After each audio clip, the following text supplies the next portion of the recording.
नमस्ते, good morning. आप सभी का आपके अपने यूट्यूब चैनल एजुकेशन 101% में मैं सर्वेश यादव आप सभी का हार्दिक स्वागत करता हूं। आज एक जो सीरीज चल रही थी हम लोगों का, ये आधुनिक भारत का इतिहास चल रहा है और इसमें भी हम लोग ये देख रहे थे कि ये जो यूरोपीय कंपनियां हैं इनका आगमन कैसे हुआ। यूरोपीय कंपनियों में हम लोगों ने देख लिया था कि पुर्तगाली आए, उसके बाद डेनिश, उसके बाद हम लोगों ने डच देखा, उसके बाद हम लोगों ने देखा कि अंग्रेज आते हैं, फिर हम लोगों ने देखा था कि फ्रांसीसी भी आ गए थे। फ्रांसीसियों को कुछ बेसिक पॉइंट हम लोगों ने देख भी लिया था, जैसे कि यहाँ पर आने के बाद ये लोग कंपनी स्थापित करते हैं, अपनी कोठी स्थापित करने में सफल होते हैं, लेकिन उन्होंने एक गलती ऐसी कर दी जो मद्रास के निकट सांथोमी था उस पर आक्रमण कर दिया। उसके बाद डचों और गोलकुंडा के सुल्तान की संयुक्त सेना ने इन्हें बुरी तरह से पराजित किया।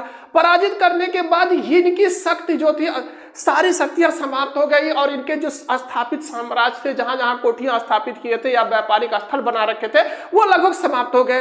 अब इनके सूचना जब सरकार को मिलती है, चूंकि इनकी कंपनी एक सरकारी कंपनी थी, तो इसकी सूचना जब सरकार को मिलती है तो सरकार ये कहती है कि सबसे पहले उस सेनापति को हटाओ जिसने मद्रास के निकट जो सांथोमी था उस पर आक्रमण किया था। उसका क्या नाम था? तो उसका नाम था लाहे। जो उनका सेनापति था लाहे, इसने मद्रास के निकट सांथोमी पर आक्रमण किया था और इसी के वजह से जो है फ्रांसीसी बुरी तरह से पराजित हुए थे। इन सब चीजों को हम लोगों ने कल की क्लास में देख लिया था। अब सरकार ने क्या किया कि इसे कहा कि इसे हटाओ यहां से। इसके स्थान पर 1673 ईस्वी में नई नियुक्त होती है। 1673 ईस्वी में नई नियुक्त होती है किसकी? Franco Martin.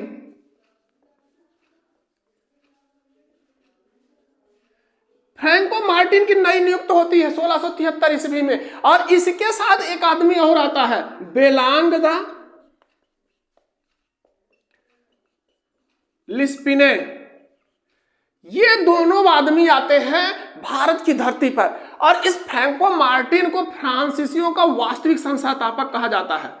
फ्रांसीसी साम्राज्य का वास्तविक संस्थापक किसे कहा जाता है? वास्तविक संस्थापक यही फ्रैंको मार्टिन था। अब ये 1673 ईस्वी में आता है, और जब ये आता है तो सरकार ने इसको निर्देश दे रखा था कि जो लाहे है इसने जो बनी बनाई चीज थी उसको खत्म कर दिया। अब एक काम करो, तुम जाओ और किसी भी तरीके से पुनः जो है भारत में व्यापारिक कोठी स्थापित करो और व्यापार के लिए अनुकूल माहौल तैयार करो।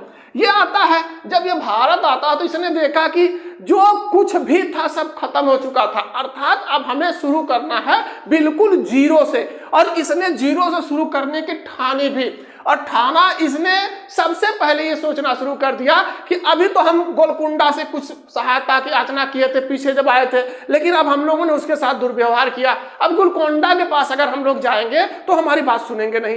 कुछ ऐसा किया जाए, किसी ऐसे के पास पहुंचा जाए कि जो हमको कुछ सहायता दे। और ये पहुंचते हैं हैदराबाद। हैदराबाद के निजाम का एक प्रांत था, उनका प्रांत है बलकोंडापुरम। अब ये बलकोंडापुरम, ये हैदराबाद के निजाम का एक प्रांत है बलकोंडापुरम। इस बलकोंडापुरम का जो सूबेदार है, सूबेदार शेर खां लोधी, शेर खां लोधी। अब ये दोनों व्यक्ति फ्रैंको मार्टिन और बेलांग द लिस्पिने यहां पहुंचते। हैदराबाद का जो प्रांत बलकोंडापुरम का सूबेदार था शेर खां लोधी के पास। शेर खां लोधी से कहते हैं कि आप अगर हमें थोड़ी सी सहायता दे दें तो हम लोग भी व्यापार कर सकते हैं। जो पहले गलतियां हुई हैं हम आपको आश्वासन देते हैं कि अब दोबारा ऐसी गलती नहीं हुई। हमारा एक व्यक्ति था लाहे, जो सेनापति था, उसने मद्रास के निकट जो सांथोमी थी, महाराज ने, गोलकुंडा के महाराज ने हमें सहायता भी दिया, और उसकी गलती थी कि उसने उस पर उनके ही साम्राज्य के ऊपर आक्रमण कर दिया।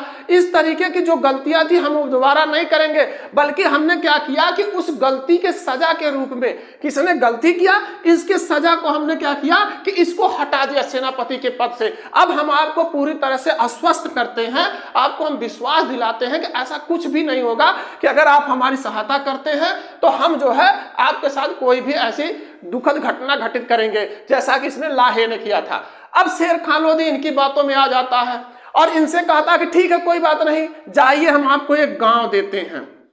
एक गांव इनको देता कि जाइए आप वहां पर अपनी बस्ती कायम करिए, आप अपना व्यापार करिए।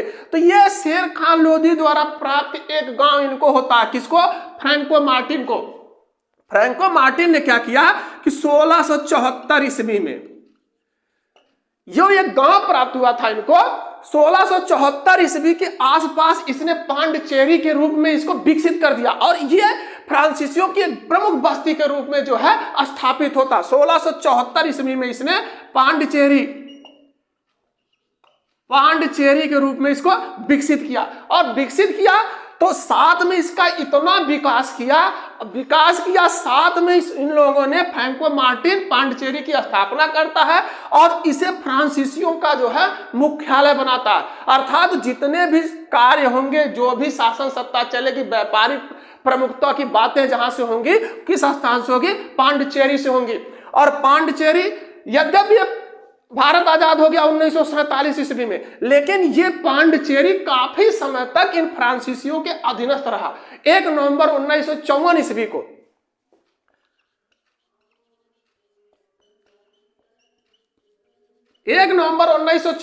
को ये फ्रांसीसियों से जो है पांडिचेरी मुक्त होता है और भारत में शामिल होता है। अब हम थोड़ा सा देखते हैं कि जब ये भी स्थापित हो जाते हैं, फ्रांसीसी भी कोरोमंडल तट के आसपास स्थापित हो जाते हैं।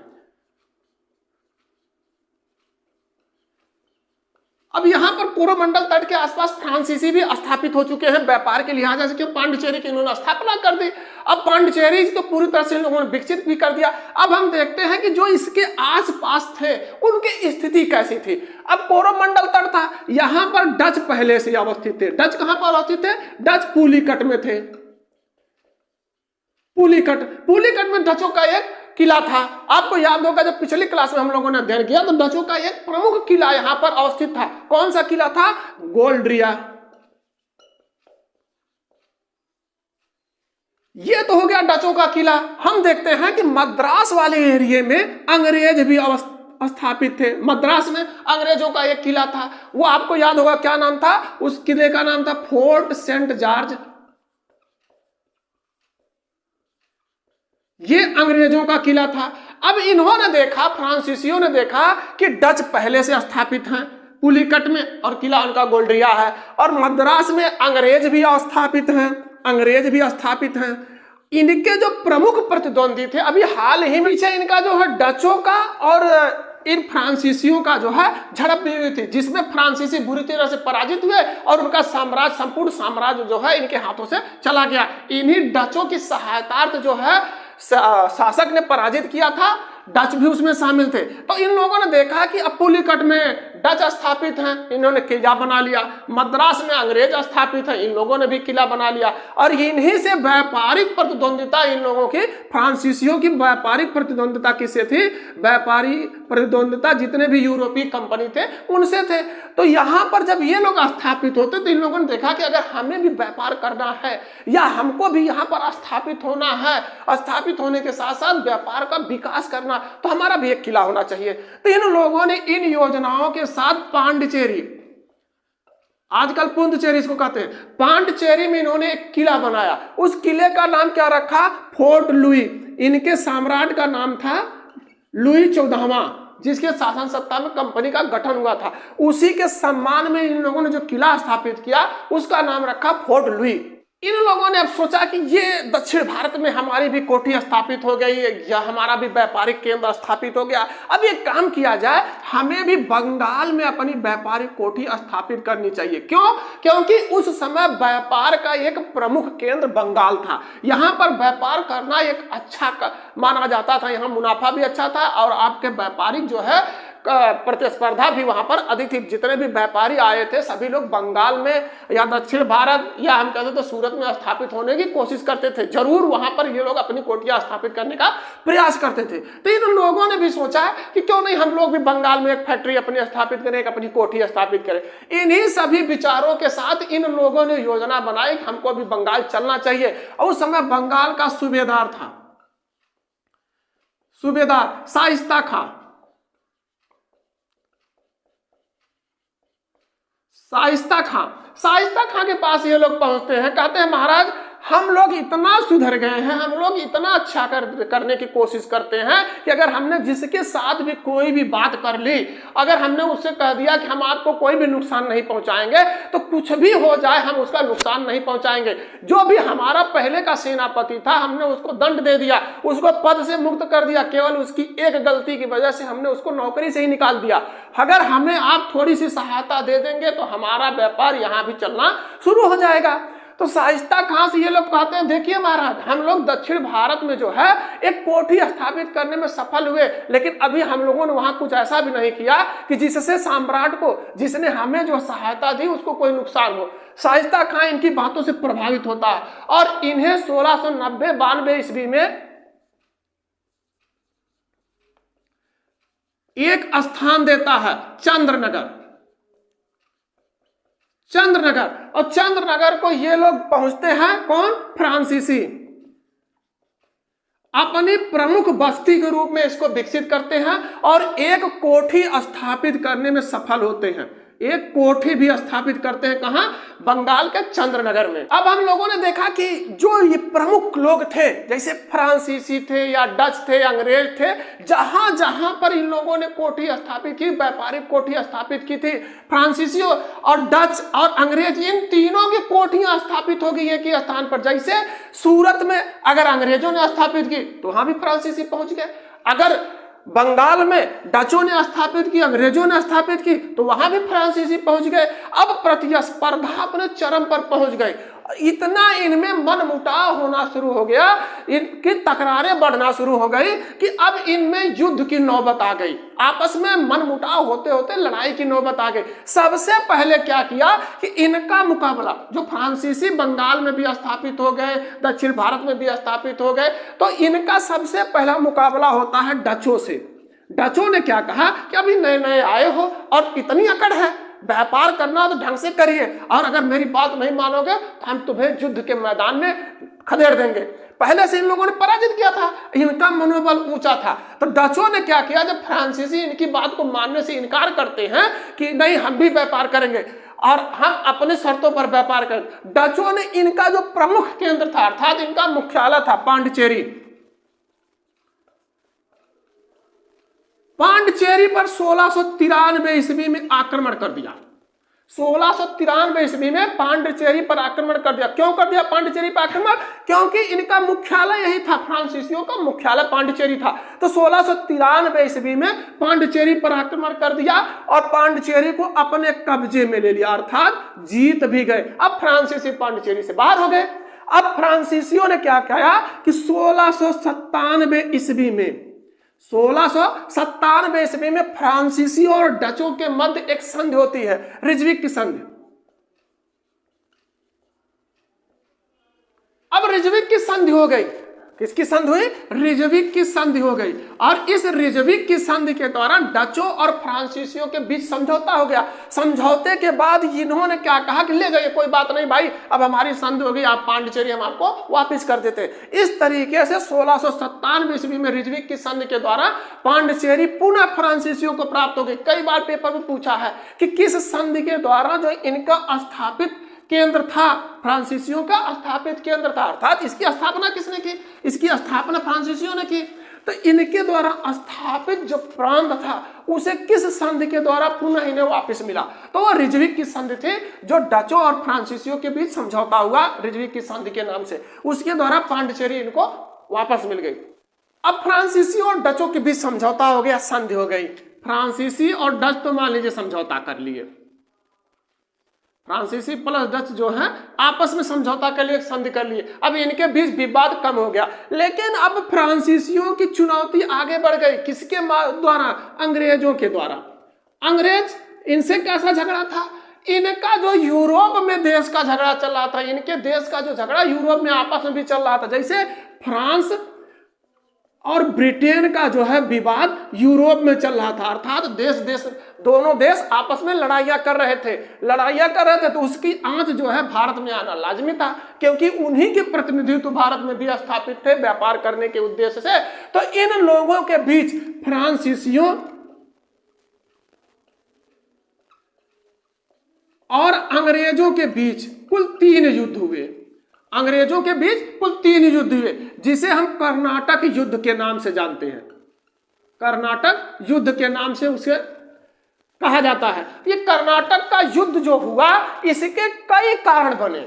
ये कोई जरूरी नहीं कि फ्रांसीसी और अंग्रेज केवल भारत में ही इनकी तकरारें बढ़ी इसलिए कर्नाटक का युद्ध हुआ। अब हम आगे देखते हैं कि एक एक करके कर्नाटक का जो तीनों युद्ध था उसको अगर हम देखें तो हमें पता चलेगा कि केवल ये व्यापारिक उद्देश्य से ही नहीं युद्ध हुए थे। इसकी जो लपटें यहाँ फ्रांस और ब्रिटेन जो यूरोप में युद्ध करते थे उसकी लपटें भारत में आती थी और उसके वजह से फ्रांसीसी और अंग्रेज भारत में भी भिड़ जाते थे। जैसे प्रथम कर्नाटक युद्ध, कर्नाटक का प्रथम युद्ध, कर्नाटक का प्रथम युद्ध, ये युद्ध शुरू कब हुआ? तो ये हुआ 1746 ईस्वी में, 1746 ईस्वी में। और ये कब तक चला? ये चला 1748 ईस्वी तक। हम देखते हैं कि कर्नाटक का प्रथम युद्ध शुरू क्यों हुआ, इसका क्या कारण थे। तो ये कि यूरोप में जो प्रांत था ऑस्ट्रिया, यूरोप का था ऑस्ट्रिया, ऑस्ट्रिया का जो शासक था उसकी मृत्यु हो गई। अब ऑस्ट्रिया के शासक की मृत्यु के कारण जो है यहां उत्तराधिकार का विवाद शुरू हो जाता है।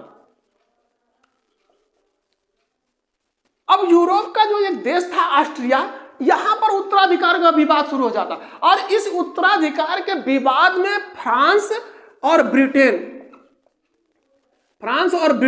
दोनों ने दिलचस्पी लेना शुरू कर दिया। फ्रांस वाले ये सोचते थे कि हमारा प्रतिनिधि वहां पर राजा बने और ब्रिटेन वाले ये सोचते थे कि हमारा प्रतिनिधि वहां पर राजा बने। अब इन दोनों के बीच विवाद होता है कहां? यूरोप में। अब यूरोप में जब विवाद शुरू हो गया तो इसकी लपटें भारत पे आना भी लाजमी था, उसकी लपटें भारत पहुंची। अब यहां भारत में क्या हुआ कि फ्रांसीसी और अंग्रेज आपस में भिड़ गए। तो यहां से एक प्रश्न बनता है, पेपर में कई बार निकल के आया है कि जो फ्रांसीसी और अंग्रेजों का जो प्रमुख युद्ध हुआ था कहां पर हुआ था या कौन सा युद्ध था? तो 1748 ईस्वी में इनके बीच युद्ध होता है, सेंट थोमे का युद्ध। अब दोनों आदमी सेंट थोमे में लड़ते हैं, लेकिन यहां की परिस्थिति, यूरोप वाली परिस्थिति बदल जाती है। वहां पर क्या होता है कि 1748 ईस्वी में यूरोप में इन फ्रांस और ब्रिटेन का जो युद्ध चल रहा था, वहां 1748 में एक संधि होती है, ये ला शापेल की संधि। ये ला शापेल की संधि शुरू हो जाती है। 1748 ईस्वी में जब यूरोप में ये ला शापेल की संधि हो जाती है तो वहां पर क्या हुआ कि ये ऑस्ट्रिया का जो उत्तराधिकार का युद्ध था समाप्त हो गया। अब उत्तराधिकार का युद्ध जब समाप्त हो गया तो यहाँ फ्रांस और ब्रिटेन का जो आपस में तकरारें चल रही थी वो भी समाप्त हो गई। जब वहां पर यूरोप में तकरारें समाप्त हो गई तो भारत में स्वतः ही तकरार समाप्त हो गई। जो फ्रांसीसी और अंग्रेज जो है लड़ रहे थे स्वतः समाप्त हो गए, क्योंकि इसका युद्ध भारत में शुरू ही नहीं हुआ था, ये यूरोप में शुरू हुआ था। केवल उसकी लपटें जो है भारत में आई, जिसके कारण विवाद शुरू हो गया। जब वहां पर संधि हो गई तो यहां पर भी युद्ध समाप्त हो गया। इस प्रकार से कर्नाटक का प्रथम युद्ध 1748 ईस्वी की ये ला शापेल की संधि के द्वारा समाप्त हो गया। अब हम देखते हैं कि कर्नाटक का दूसरा युद्ध कब हुआ, क्यों हुआ और उसका कैसे समापन हुआ। कर्नाटक का दूसरा युद्ध,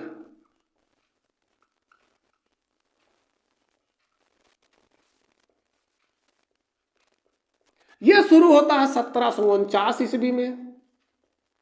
यह चलता कब तक है? तो 1754 ईस्वी तक ये चलता है। यह शुरू क्यों हुआ, हम एक नजर इस पे डालते हैं, क्योंकि पेपर में कई बार पूछ लिया है कि जो कर्नाटक का दूसरा युद्ध या कर्नाटक का पहला युद्ध था उसका शुरू होने का कारण क्या थे। तो कर्नाटक के दूसरे युद्ध का शुरू होने का क्या कारण था?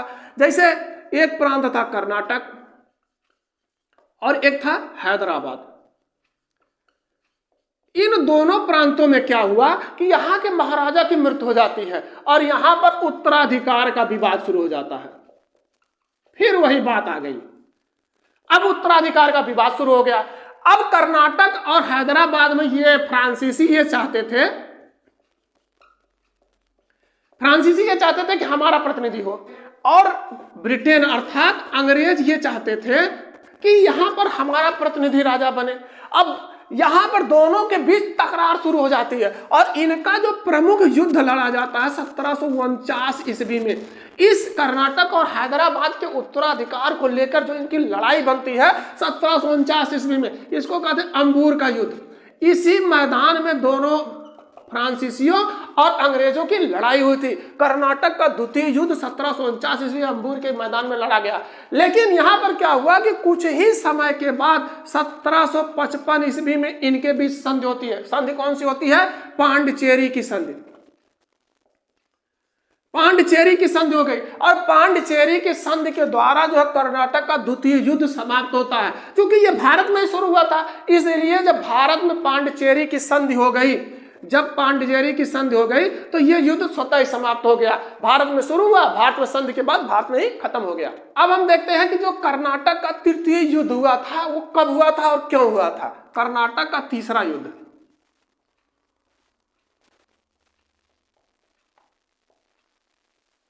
कर्नाटक का तीसरा युद्ध कब हुआ? 1756 ईस्वी में इसका प्रारंभ होता है। ये चलता कब है? 1763 ईस्वी तक। 1763 ईस्वी तक कर्नाटक का तीसरा युद्ध चलता है। चलता क्यों, हमें ध्यान देते हैं इस पे कि यूरोप में एक घटना घटती है जिसे हम सप्तवर्षीय युद्ध कहते हैं। सप्तवर्षीय युद्ध अर्थात 7 वर्षों तक युद्ध किनके किनके बीच चला? फ्रांस और ब्रिटेन के बीच। देखिए वहां पर भिड़ गई है फ्रांस और ब्रिटेन। कहां पर? यूरोप में। लड़ाई इनकी यूरोप में हो रही है, फ्रांस और ब्रिटेन की। लेकिन उसकी तेज लपटें जो है, तेज लपटें कहां पर आ रही हैं? भारत में। भारत में आ गई। लड़ाई यूरोप में, लेकिन उसकी लपटें आ गई भारत में। यहां पर कौन भिड़ गया? फ्रांसीसी और अंग्रेज। ये दोनों आदमी यहां भिड़ गए। 7 वर्षीय युद्ध था, यहां पर इसकी लपटें आ गई भारत में, फ्रांसीसी और अंग्रेज भिड़ गए। कब भिड़ गए? 22 जनवरी 1760 ईस्वी का। एक स्थान था बांडियावास। बांडियावास, ये बांडियावास का जब 22 जनवरी 1760 ईस्वी को भारत में युद्ध शुरू होता, किसके बीच? फ्रांसीसी और अंग्रेजों के बीच। तो इसमें अंग्रेजों का नेतृत्व कौन कर रहा था? आयरकुट। कई बार पेपर में पूछा है कि अंग्रेजों का जो है नेतृत्वकर्ता कौन था, अर्थात सेनापति हम कह सकते हैं। सेनापति कौन था? तो आयरकुट था। और फ्रांसीसियों का कौन था? तो काउंट लाली। काउंट लाली ये फ्रांसीसियों के सेनापति हैं और ये आयरकुट अंग्रेजों के सेनापति हैं। इन दोनों के बीच 22 जनवरी 1760 ईस्वी को बांडिवासा नामक स्थान पर भीषण संघर्ष होता है। और उस संघर्ष में क्या हुआ कि आयरकुट के नेतृत्व वाली अंग्रेजी सेना ने काउंट लाली के नेतृत्व वाले फ्रांसीसी सेना को बुरी तरह से पराजित किया। और इनके पराजय का यह परिणाम निकला कि अब यह फैसला हो गया कि भारत में कौन शासन करेगा। यहां से अंग्रेजों का जो है इतिहास ही बदल गया। अंग्रेजों को यह भी लगना शुरू हो गया कि अगर हम चाहें तो भारत में कुछ भी कर सकते हैं, अपनी शासन सत्ता भी स्थापित कर सकते हैं। अब इसके बाद इन्हें लगना शुरू हो गया कि हमारे मुकाबले कोई है ही नहीं। जब इन्होंने फ्रांसीसियों को पराजित कर दिया, कहां? बांडियासा में। इस युद्ध के बाद फ्रांसीसियों के लगभग सारे भूभाग जो है हाथ से निकल गए। लेकिन इनका जो कुछ हिस्सा था जो इनके कब्जे में था, जिस पर इन्होंने काफी समय तक अपनी शासन सत्ता स्थापित करके रखी थी, लेकिन इस युद्ध के बाद काफी भूभाग इनका जो है खत्म हो गया। इस पर जो है क्या हुआ कि 1763 ईस्वी में संधि हो गई। कौन सी संधि हो गई? पेरिस की संधि। पेरिस के संधि के द्वारा कर्नाटक का तीसरा युद्ध समाप्त हुआ। आज की क्लास में बस इतना ही। अगर हमारी वीडियो पसंद आती तो लाइक करें, साथ में शेयर भी करें। अगर चैनल पर नए हैं तो चैनल को सब्सक्राइब करें, बेल आइकन दबाना ना भूलें, जिससे आने वाली वीडियो का नोटिफिकेशन मिलता रहे।